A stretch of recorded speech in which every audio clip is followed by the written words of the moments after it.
I think that it's definitely racialized when we are talking about Meghan specifically and her proximity to blackness because her mum is a black woman. Yes, Meghan identifies as biracial, but her mum is a black woman, and the press are very much aware of this. The institution is very much aware of this, and we know that the stereotype that's often afforded or inflicted upon black women is the angry black woman stereotype. Black women are seen as aggressive and intimidating. And so that same narrative is being used for her in this case. I don't know Meghan personally. However, I know that trope very personally. I know it viscerally, and that's what I see at play here. Yeah, and Gina, do you go along with that? And that story is told, isn't it, in some of the language that has been used. It goes way back, some of the language that's been used about Meghan right when they hooked up for the first time.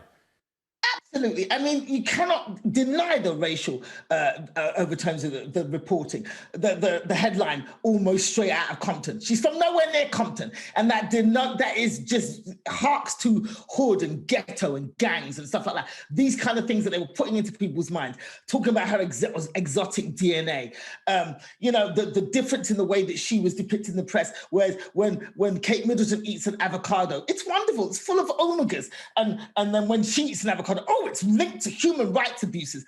And the whole bullying thing, whether these accusations are true or not, these accusations were from 3 years ago, and it's only now they're suddenly deciding to release that information and do an investigation. It's a transparent and pathetic attempt to smear her before this Oprah Winfrey interview comes out because they're scared of what she's going to say. The way that she's been covered has just been ridiculous. The angry black woman trope is so obvious.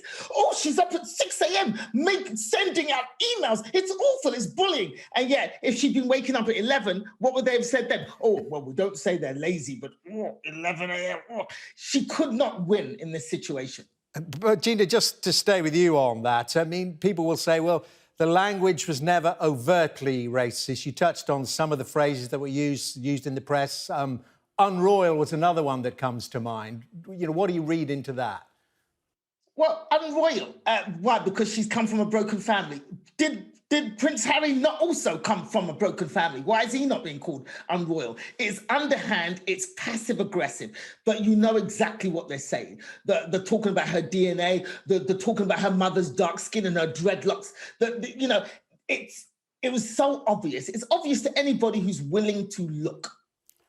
And Kelechi, I mean, people say in the United Kingdom, well, we're sorry they felt they had to leave. And what is this about racism? A lot of people I've heard say, well, we didn't even know that Meghan was black. We're not racist. The issue with the UK is that I think that we are dealing with a deep malaise that has festered. It's at the very core of our society. Our laws are built upon them. The very institutions and systems that we know wholeheartedly are built upon racism. The very great in Britain is the number of great atrocities that were committed, all in the name of empire. So really, when we talk about, for instance, Meghan being a bully, quote unquote, then I feel like who is the true bully? For us to have the monarchy, to me, it's a representation of the colonization that's taken place that we've renamed as the Commonwealth. That is a legacy of bullying pretty much most of the world. So if Meghan were in fact to be a bully, I don't know her, but if she were in fact to have been a bully, would she not just be exacting the very narrative that has upheld the monarchy as we've known it throughout the centuries?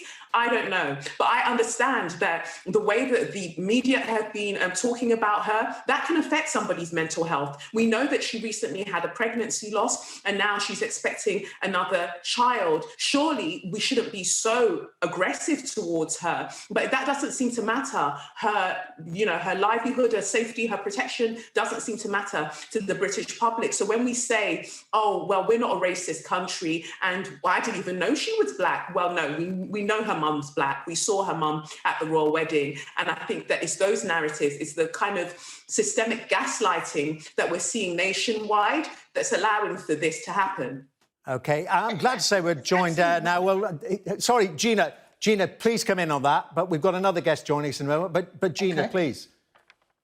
What I was saying is that this whole notion, we didn't know she was black. The language that has been used. Eamon Holmes on British TV called her uppity. Now, if you know the connotations of that word, the word uppity was a word used by white people to talk about black people who were acting above their station in being able to speak properly and being able to read and stuff. And for him to use such a word is laughably racist. And for him to then say that he didn't know what it meant. If you're going to use a word on national TV that you don't know what it means or what its true meaning is, then maybe you should look it up before you use it. So don't tell me that there are no, or we didn't know we were racist. It's absolute rubbish. The problem is everybody looks at American racism and thinks, oh yeah, American racism is so into your face. British racism is just more cleverly done. Americans brought black people from Africa and put them in plantations in America. It was very much in your face. The Brits and Europeans hid it. They did it on Caribbean islands. They hid their dirty deeds, but it doesn't mean it didn't happen. And it still happened. And this is why we have a problem with discussing racism now, because they've spent so many hundreds of years hiding it so well. OK, and look, we've been joined, I'm glad to say, by Shola Mos Shogbamimu. Very good to talk to you, Shola. Come on into this conversation, and you'll have heard what we've been discussing, some of the tropes, particularly racial tropes, surrounding Meghan Markle. Give me your views on that, and add in here, there's also a rather traditional sexist one as well, isn't there, of the gullible man being led astray by the powerful woman. Let me just say, first of all, that my sisters, Gina and Kelechi, are absolutely on point. And let me just add to what they said. The level of idiocy from the caucasity of particularly those of the British media, has reached the levels of utter, ridiculousness. I mean, when we think about the fact that Meghan is being treated worse, think about it, worse than somebody that's actually committed a crime. And the way they deny that race has something to do with it is truly ridiculous. People have to understand that Black and biracial people of Black heritage, race always plays an issue because racism intersects with other forms of inequality that they experience, okay? We don't need to write it on our forehead. Those who go, well, show me an example. What's wrong with you? Are you blind? Can't you see? Are you illiterate? Can't you read? What is it that is right in your face that you refuse to deconstruct? I mean, do we need to send you back to school? I'm afraid that even if we do send you back to school, even if it was one of the top, like Eton and Red, you still come back the same. The point here is Meghan Markle right now is being used as an example of what happens to you if you don't fit the mold. And the three Black women you see on the screen right now, we're examples of get off her back because we will not tolerate this nonsense. When you do that to Meghan Markle, of course you're doing it to us as well. The reason why the British press is getting such backlash is because we've seen this happen before, not just to Meghan, but to us. We know what it looks like. The writing is on the wall. And when you have all these comments around Prince Harry, can I just say Prince Harry is the husband to Meghan that Prince Charles never was to Diana. And that's saying something. That is saying something right there. This is a man who's understood that history can repeat itself. And it's like, you know what? Like Nigerians would say, prevention is better than cure. Okay? But right now, as far as I'm concerned, I'm actually tired. And I think a lot of people are really sick and tired of the toxicity. And I never really talk about the royal family. But right now, I have to say the firm is seriously ticking me off.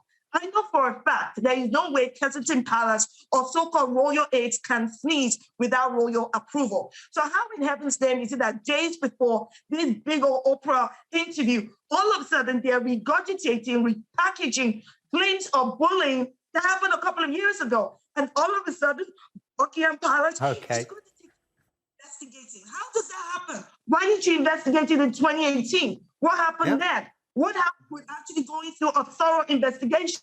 What people need to understand is that when it comes to Black people, especially Black women, accusing us of being a bully is just as bad as saying that we're guilty. We are guilty until proven innocent. And enough is enough with that.